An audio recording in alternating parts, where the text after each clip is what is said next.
the street. It's facing that side. The street.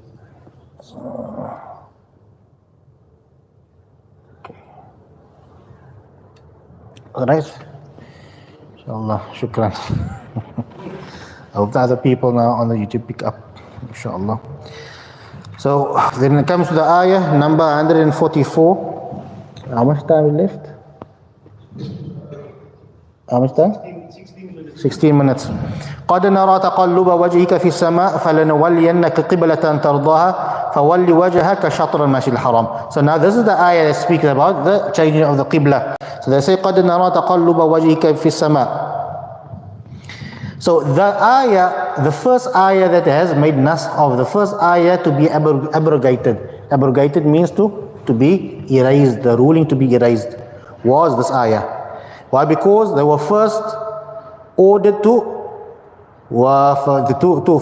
make salah towards Baitul Maqdis. Remember, first they just made towards the Kaaba. Why? Because Nabi Ibrahim and the other prophets made towards the Kaaba, so they made towards there. Then Allah ordered them to. They were ordered to make salah to Baitul Maqdis. And then afterwards, then Allah says, فَلَنُوَلِّيَنَّكَ قِبْلَةً تَرْضَاهَا. O Muhammad, now turn your qibla to whichever qibla you want to. Why? Because he was asking Allah, oh Allah, turn it back to Makkah. I want to make salah in the direction of Makkah. So this is the first ayah to be abrogated, that has been erased. So the ayah stayed in, the verse, the word stayed in, but the ruling was then removed. The ruling was removed. So there are many ayat like that. That either the verses, like we spoke previously about that, either the words were removed and the ruling stayed, or the ruling or the verses stayed and the ruling was then removed. So this is the first ayah like that happened. Why this happened? Why? Because Rasulullah sallallahu alaihi wasallam, they first made salah towards the Kaaba. And then afterwards, they were ordered to make salah towards Baitul Maqdis. So Rasulullah was on his way now. They were making towards the Kaaba and then they made hijrah. Remember, the others made hijrah to Medina and they were making, the Sahaba, they were making salah in Medina towards Jerusalem. So then Rasulullah made hijrah of the last, he stayed right till the end. And then he made hijrah. And this was a period of about, I think 16 months or something like that, 16 months. That they were in Medina, that they were making salah towards Baitul Maqdis. So Rasulullah then came after that period of time and he came from Makkah. And from Makkah then he came up to Medina. And then in Medina then he saw the Sahaba. Then the Sahaba were then making salah towards Baitul Maqdis. And it hurt him. Why? Because he himself, he didn't disobey Allah, but he wanted to make salah towards the Kaaba. And but the things Allah wanted them to make, the reason why they faced, like we mentioned now, the reason why the Muslims in Medina faced Baitul Maqdis, Jerusalem, when making salah, why? Because in Medina itself there were many Jews, there were a lot of Jews. So many of the tribes of the Jews that were expelled, where they expelled to? They were expelled to Syria. That's why in Syria there's a group of Jews that still live there. They were expelled to Syria, some of them went down to Palestine. The original Jews of Medina, the Banu Qurayza and so on. And so the Qibla was changed towards Baitul Maqdis to Jerusalem, so to cause the hearts of the Jewish tribes that were there, to soften their hearts so that they could be more accepting of Islam. But so they made salah like this for about 16 months, 16, 17 months, towards Baitul Maqdis to Jerusalem.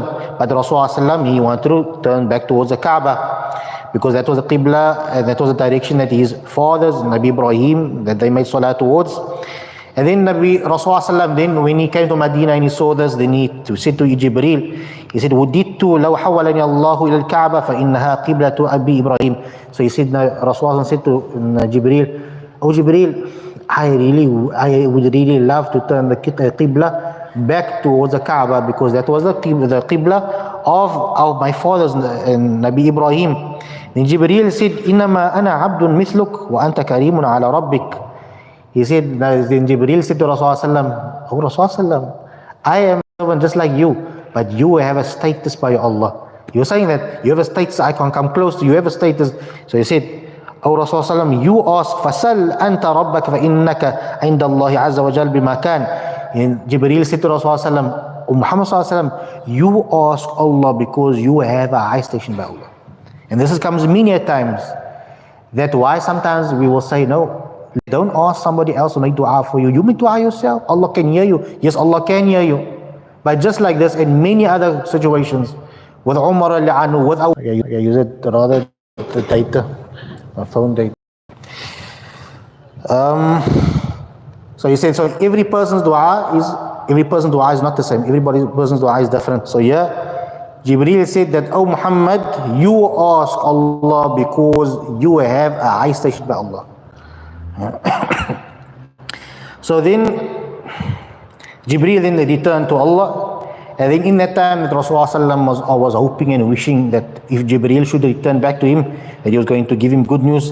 And then the good news that Jibreel came with, when he came with the ayah, he said, قَدْ نَرَى تَقَلُّبَ وَجْهِكَ فِي السَّمَاءِ فَلَنُوَلِّيَنَّكَ قِبْلَةً تَرْضَاهَا. Then Allah revealed. So Allah said, قَدْ نَرَى. Allah said, verily, O Muhammad, we saw you lifting up your face and gazing towards us. We saw you gazing towards the skies. Oh, so Muhammad, then change the Qibla to whichever direction you want, oh Muhammad. You can see the status of Muhammad Sallallahu. They say that if anybody wants to know the status of Rasulullah, then they must read the hadith of Shafa'ah, the hadith of intercession.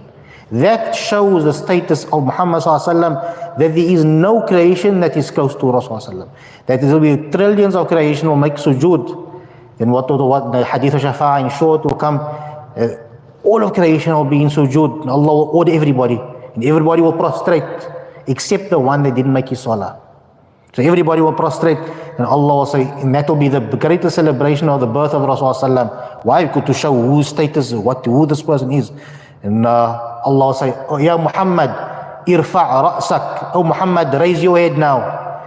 When everybody must get down. Oh Muhammad, you raise your head. Wasal tu'ata. And Muhammad, oh, you ask, and you will be given what you ask. Wa qul yasma' qawlik. And Muhammad, you say what you want, and everybody must listen. Now Muhammad, washfa'atu shafa'. Now you intercede. There's a great intercession that shows that there is not even the Anbiya, nobody will be there. Nobody will come, and everybody will hanker and run towards Rasulullah sallallahu, because that's where they would want to be. And in the hadith Rasulullah says, Al-mar'u ma'a man ahab. The man will be with the one that he loves. So on that day when everybody wants to be by Muhammad sallallahu, or then Rasulullah says, Al-mar'u ma'a man ahab. You will be with the one that you love. So according to your love for Rasulullah sallallahu, that is where you'll be. You'll be by the one that will save you, or you will be far away. May Allah grant us that guidance. May Allah grant us to understanding. May Allah grant us the love of Rasulullah sallallahu. Wa salamun ala al-mursaleen. Walhamdulillahi rabbil alamin.